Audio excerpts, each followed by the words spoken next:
Hey PPO, how was your W end? It was so of best ev. Not me, it sucked maze. OMG, what'd you do? NN, LOL. NLS. JK. Do you know what these kids are saying? Well, you should, because it's nothing to raffle about. ETSN!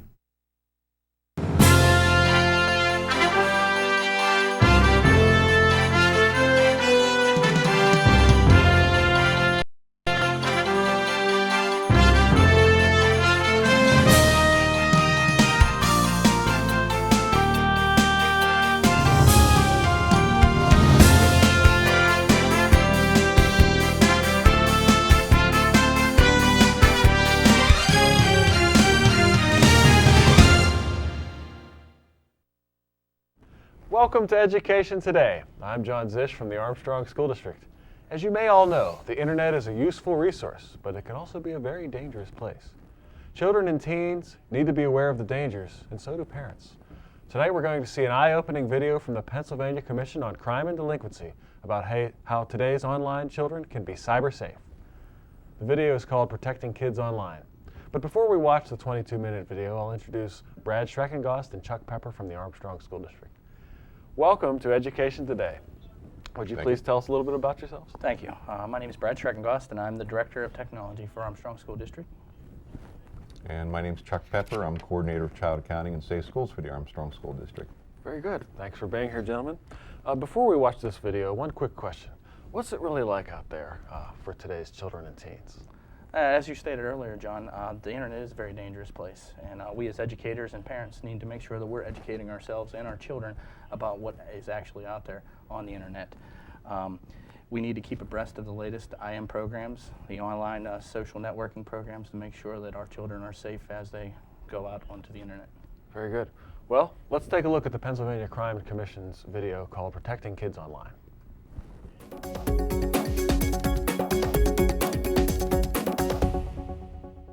The internet is one of the most important technological advancements of our lifetime. It's revolutionized commerce, healthcare, and education.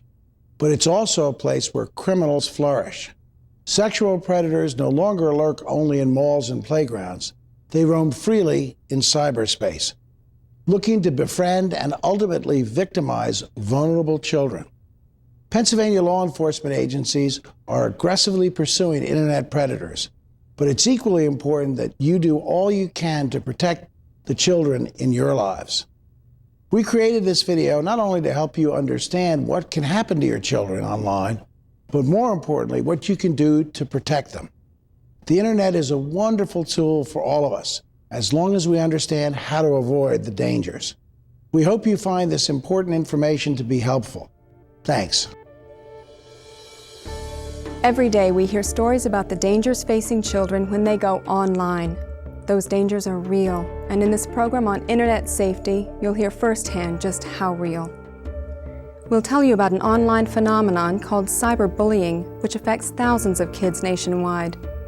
Basically, the schoolyard bullies of yesteryear have taken bullying to a whole new and sometimes much more devastating level on the internet. We'll also tell you about online child predators. They are dangerous and ruthless. We'll demonstrate why vigilance over your child's internet use has to be high. Fortunately, you've got help. Federal and state agencies have created aggressive surveillance programs to catch these predators. And just who are they? You'll meet one in this video and hear what was on his mind the night he got caught in a sting operation. We'll also share the sobering story of a parent's worst nightmare, a young girl's abduction by the man she met online. Her experience will remind you just how vulnerable children can be in their own homes. Throughout this video, you'll also hear from experts who will provide tips on keeping your child safe in the fast-changing technological world we live in. First, we're going to start with a look at how technology usage, especially the internet, affects the lives of children every day. One recent study found that teens spend upwards of 46 hours a week plugged into modern technology. Whether it's teens, tweens, or toddlers, you'll see technology plays a big part in their daily routines. I definitely use a computer every day, no matter what. It's an important part of my life. I need it to get my schoolwork done and do pretty much most of the things I do. I communicate with my friends by my cell phone and my computer probably about 80% of the time. Males definitely use the computer a lot more for games. Females probably use the computer more for, talking with people. I also see a lot of them shopping online and things like that. And also I noticed diaries on blogs, and that's more of a female thing. So I think it's a little different. He's just so comfortable with the computer that it's a little surprising and shocking that he is so familiar with technology at his age. He's only 5. We have a navigation system in the car, and Jared, our 5-year-old, is, since we got the car, wanted that remote in his hand and would navigate through the maps, and he's not afraid of technology at all and just runs to it. And just how are parents coping? It's hard to stay on top of it, and they pick it up a lot easier than we do, and so you find yourself catching up. The first text message I ever got was from my son. I didn't know you get a text message. So he texted me on my phone, and I'm like, oh, I can get text messages. So they're ahead of the curve, and it puts us in the catch-up mode. That's really an uncomfortable feeling. I think as a parent, though, it's difficult with so many means of technology. So, if you say to your kids you've been on a computer too long, then they go to the PlayStation, and then you're on the PlayStation too long, then they listen to their iPod. So it's just, as a parent, hard to, figure out what's too much because there's so many different mediums for it. We look at technology as both a benefit, potential danger. I think our strategy is to try to understand it as much as we can, and then educate our kids on what the benefits and dangers are so that they can use it properly. The internet has opened up a whole world of possibilities we couldn't even have imagined 20 years ago. It's also introduced new dangers. Cyberbullying is a good example. Once upon a time, bullies picked fights in the schoolyard. Today's bullies don't leave the fight there. They take it right into a child's home through cell phones and the computer. It's all too easy because of the cloak of anonymity that the internet provides. Sometimes on the internet you can pretend to be whoever you want to be, and it doesn't really matter who you are. You can make people feel that you're different. And people just say whatever they want on the internet because they just feel like they're safer behind a computer. Sometimes they wouldn't say it straight to your face because they know that, it would be kind of bad. Cyberbullying is defined as online harassment, and while both boys and girls can be cyberbullies, according to expert Cheryl De La Sega, girls tend to be the major culprits. It's related to behavior that psychologists call relational aggression that's particular to girls.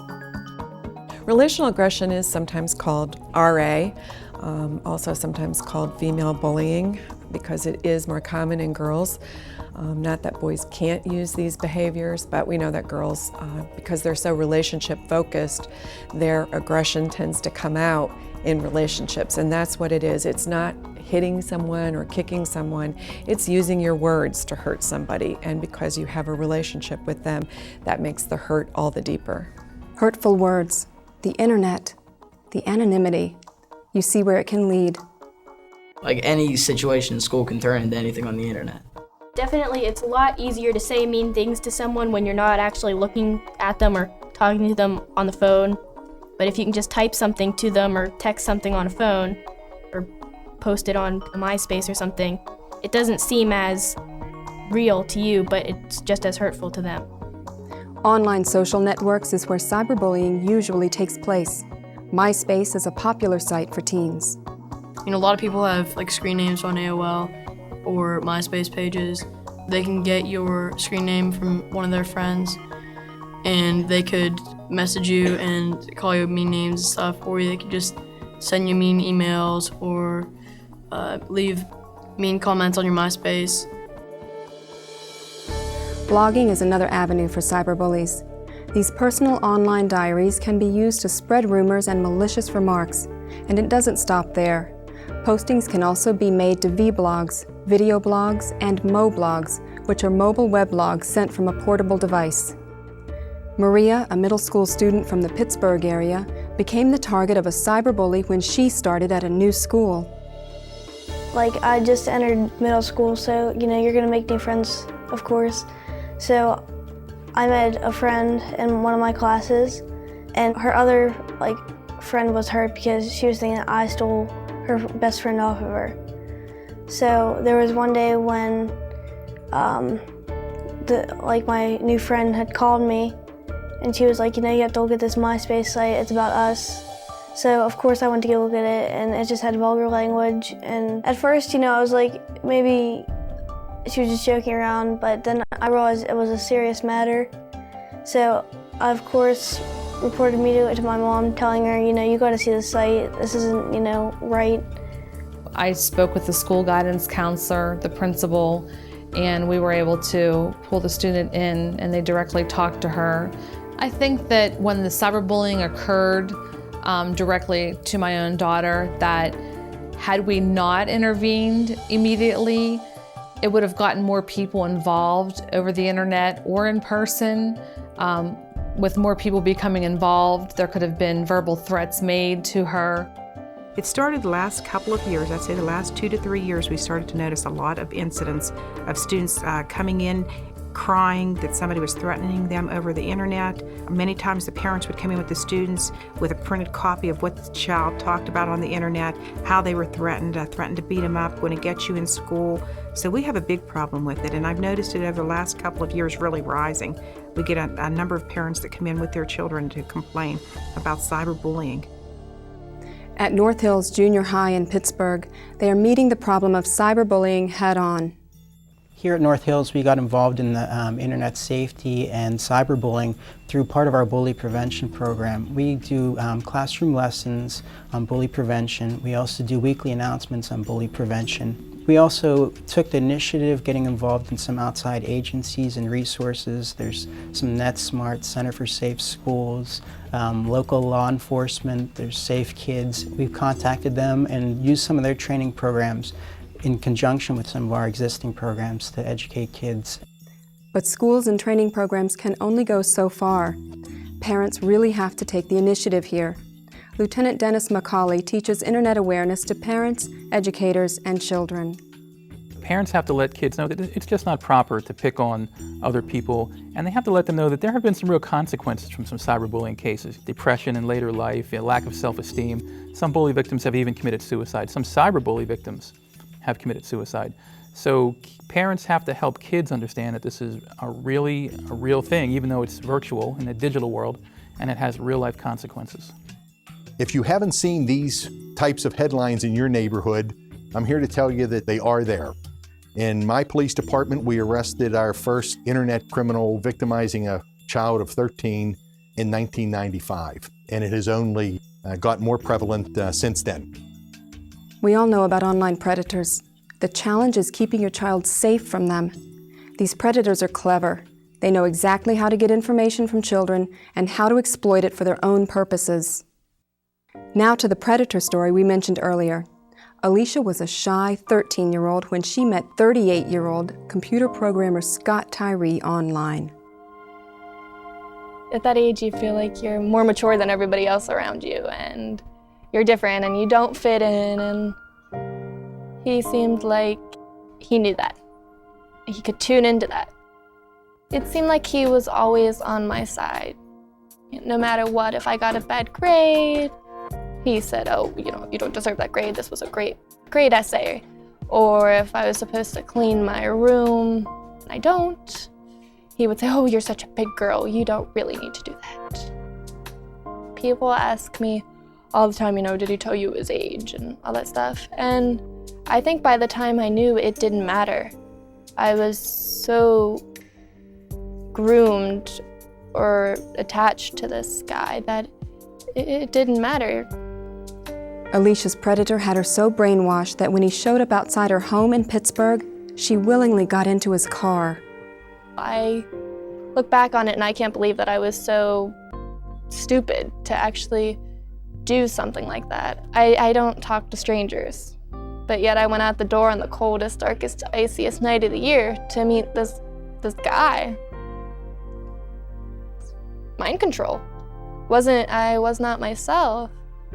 Like when I look back in the pictures, like of my missing picture right before I went missing, I can see in my eyes that I'm there, but I'm not there. Like it's not really me, I'm just a shell that he groomed into whatever he wanted me to be. Alicia's predator took her to his home in Virginia where he kept her chained to his bed. A week later, acting on an online tip, the FBI broke into Tyree's townhouse and rescued Alicia. I trusted this person. Why would he want to hurt me? He's been there for 6 months to help me through everything and has been my best friend. Why in the world would he want to hurt me? You may be wondering, where were Alicia's parents while all this was going on? Here's the answer. Right there. Loving her, supporting her, checking on her. At the time that Alicia was abducted, which was early in 2002, there was very little parental education about safeguards. And really, we heard very little about the dangers of the internet. Had I known that there was safety software, I believe that I could have saved her. Because either I could have used blocking software that would have kept her from having contact with a predator, or I could have used stealth software, or I could have gone in secretly and seen whom she was talking to afterwards. So either way, I would have had a heads up. It can happen to anybody out there, and you just love your kids, watch what's going on. Family, family, family, that's the thing. You've got to talk to as a family. If you have a bunch of children, you have to talk to them as a family. Today, Alicia is a college student in the Pittsburgh area, but she hasn't forgotten the past. To raise awareness of the dangers of online predators, she often goes out to local schools to tell her story. Doing the presentations I've been doing, I find that they're very cathartic. They help me heal in a definite way. I figure if I speak to millions of billions of thousands of gajillions of kids, that if one will listen, then it's all worth it. If I can save one kid from what happened to me. To catch online predators, law enforcement agencies often set up sting operations. Typically, for an online sting, a police officer or a cooperative citizen poses as a child or teen in a chat room. Charles Ballo, who's with the Luzerne County DA's office, worked with a local TV station to set up one such sting. Our office was there to be able to help as part of any kind of technical questions, any kind of legal issues that came about, and certainly helping with luring the predators to our area with lingo, when we talk about the language that our children are using nowadays. In the sting, they caught 3 men, including Gregory. He agreed to tell his version of the events to our producers. I was going through a lot because I lost a job, broke up with a girlfriend. I had to sell a car to make ends meet. That meant a lot to me. I wasn't thinking straight, and I guess I wanted to meet someone. I just bought a brand new computer, and they gave me AOL for free, so I was trying it out in the chat rooms. I forget exactly how I worded it. Any girls in here, something like that. Any women in here? And then they chatted back. She told me she was 13. I said, no, I'm sorry, I'm not interested. She wanted me to come to her house, she was saying. I said, well, I'm not going to. I said, why don't you come down here if there's a party or something? Come down this way. I guess I wasn't thinking straight at the time that I normally would. All the situations going on in my life. It's not something like I go and do. It's like I'm not one of them people, but I got caught up in it. I guess because they keep coming at me. It's like you keep throwing a bait out to a fish, eventually it's going to pull. One night, Gregory decided to meet the 13-year-old girl he knew online as Jess. They arranged to meet at a hotel in Butler Township. He got no further than the parking lot of the hotel before police moved in. He's now serving an 11.5 to 23-month sentence. So it was very easy for you to exchange personal information with this minor? Extremely easy.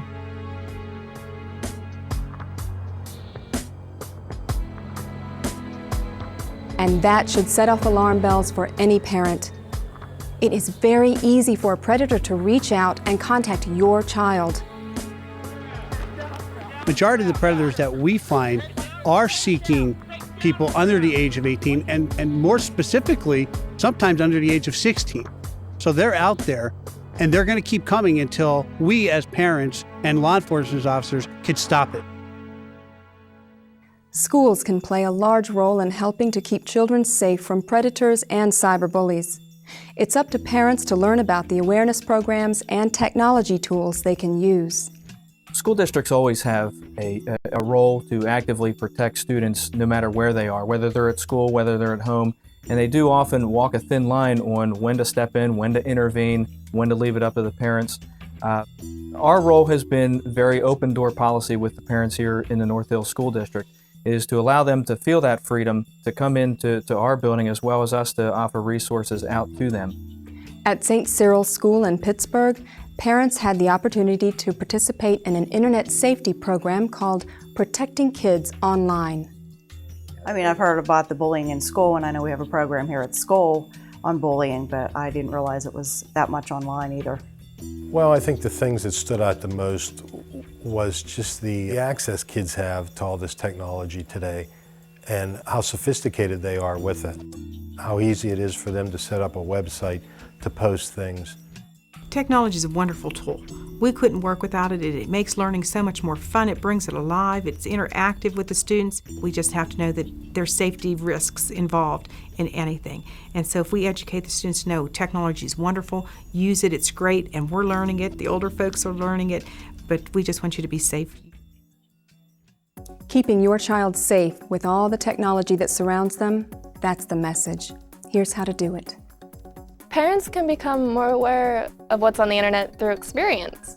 I think you have to create cheerleader baby 13 screen name and go into a chat room and see what awful messages you get in 10 seconds or less. Most of the time we're very close to, if not right next to, the kids when they're using the internet. But moving forward, as they get older and more autonomous, certainly we're not going to have the time or the place to do that necessarily. So moving forward, we're going to need to start looking at how do we extend that. One of the things that we decided as parents is that technology should be a privilege, so we decided that it was safest to have the computer somewhere where we could all visibly see, and they know that we can see, so that limits it being used improperly. I think there's a whole developmental approach to using the computer in that with a younger child, it's very appropriate for the parent to be there at all times when the child is online, for the parents to control access completely to the computer, to be really watching carefully and educating the child on where you go, what you do, what you say, what you don't say. And then getting a feel for what your child is going to be doing online. Then you let them have some more time to themselves and kind of back off with the control issue as they get older, but still keeping an eye on what the child is doing. Internet safety is everybody's job. Parents, government, educators, children, law enforcement. It's everybody's job. We didn't want it, but we got it. My message to parents would be just to talk to their children. I find that all types of crimes committed against children, it happens if a parent is too busy to see what their child is doing. It is a 24-hour job. We don't get weekends off. You have to do that. It pays off in the end because a predator is searching 24 hours for your child or somebody else's child. So talk to your children, be aware of what they're doing, and listen to your children. Good advice. Follow it and you'll keep your child safe while enabling them to explore the world with the most amazing technology. Thanks for watching.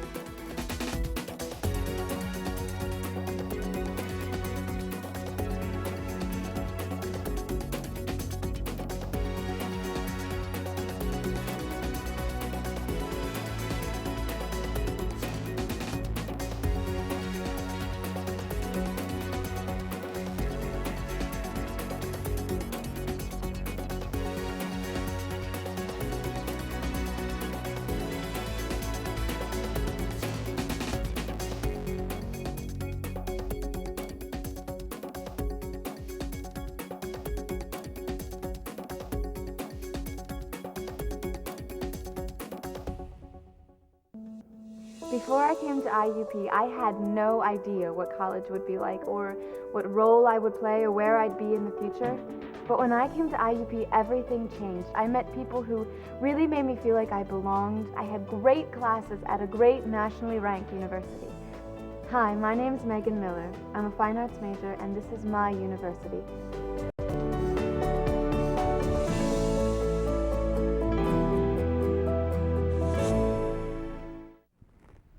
Wow, that was powerful, very powerful. Well, I'd like to turn it back over to our guests and ask, what more can parents do? Parents can do research online, John. There are a few websites like iSafe.org, the internetinyourchild.org, and protectyourkids.org. They're all great places to learn a lot of information on how to protect your children online. As a parent, you can also go out and purchase monitoring software like Family Monitor, Net Nanny, I'm Big Brother, and Cyber Sitter, to mention a few. And these softwares allow you to actually monitor your child's online activity without them knowing that you're looking over their shoulder. That's very good. Gentlemen, any other advice for the benefit of our viewers? Yes. Know what your kids are doing online. I think a good tip is to keep the computer in a common area of the house and always have a parental presence while your children and the students are online. That's very important. Know the language your kids are speaking and know when to recognize when things aren't right. I think a good place to check on the latest net lingo is netlingo.com. It gives you a little information on the internet acronyms that students are using, whether they're texting or IMing each other on the internet. There's words that, key phrases you should know about. And one of the acronyms is POS. That means parent over shoulder. MOS, mom over shoulder. And PAW, parents are watching. So when you see those types of things, there might be a clue to know that your child may be doing something that they shouldn't be doing online. Okay. Chuck? Well, a topic that was mentioned on the video was cyberbullying. Yes. And cyberbullying and bullying in general have been concerns of the district for several years. The ASD Safe Schools Committee has made that a focus of their meetings and efforts to prevent cyberbullying and regular bullying. We have a Starfish program that's been around for a couple of years, and it's had some effect in the schools, and we're always looking for more programs to work with. Thing to keep in mind with the bullying and the cyberbullying, a lot of times the shootings that occur and the acts of violence that happen in other schools are committed by students who are victims of bullying or cyberbullying. So it's important if they send out any signs to pick up on those, parents or students, because frequently they'll disclose a little bit of information beforehand or leave little hints or tips as to what their actions might be. Those should never be overlooked. If a parent or a student sees anything like that or hears anything like that, they should report it to the school officials or to the local law enforcement authorities and prevent a tragedy from happening. That definitely needs to be encouraged more and more. Yeah. Sometimes that's looked upon as snitching, but as we've seen from some of the school shootings, I mean, it's probably the best weapon we have against some of the violence that's come about. I'd like to compliment both of you for your commitment to keeping students safe, especially Chuck with your involvement on the Safe Schools Committee. That's just a great partnership where we have the state police on the Safe Schools Committee advising the school district, as well as Randy Brozenick of the County Emergency Management, yep. and teachers, educators from across the district. So kudos to you. Thank you. That's our show for today. I'd like to thank our guests, Brad Schreckengost and Chuck Pepper of the Armstrong School District. We hope you have a better appreciation for the dangers that may lurk in today's cyber world. And now you know a little bit more about how to keep your children and teens safe. I'd also like to thank the TV students of Katanning High School, led by Mr. Ed Bauer. They were our film crew today. Please join us again next week for another look at the Armstrong School District. Visit our website for updated information about the district, and have a great week.